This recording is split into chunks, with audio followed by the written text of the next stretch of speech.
मौनता, धैर्य अनि साहस यी कुराले हामीलाई दुःख अनि सङ्कटको बेलामा जोगाउँदछ।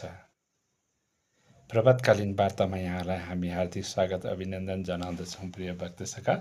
आउनुहोस् अब यसै विषयलाई हामी अगाडि बढाएर जाउँ। र प्रिय भक्त सखा, जब हामीलाई दुःख पर्दछ, सङ्कटहरू पर्दछ है, आपतहरू पर्दछ, यति बेला हामी धैर्य साध्न जरुरी छ। अत्तालिएर उत्ताउलिएर हतासिएर हुँदैन। पुर्ख्यौली भनाइ छ, दगुरे लडिन्छ, उम्ले पोखिन्छ। त्यसै कारणले हामी उर्लिनु हुँदैन, हतारिनु हुँदैन, लडिन्छ, पोखिन्छ। हगि र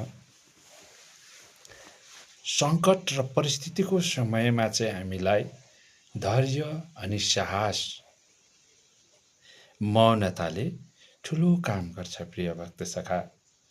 त्रेताका युग समयमा प्रिय भक्त सखा रावणलाई अब अन्तिम बाण हगि प्राणहरण बाण चलाउन बाँकी थियो। सबै तयारी भइसकेका थिए हगि। अब यो कुरा रावणले पनि प्राय बुझिसकेका थिए र उनले भयभरको शक्तिको प्रयोगहरू पनि गरिरहेका थिए।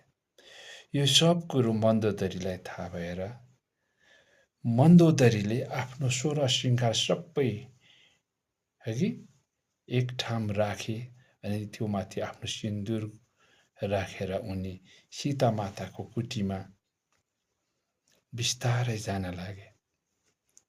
यो दृश्य देखेर सीता माता पनि अवाक बन्नुभयो।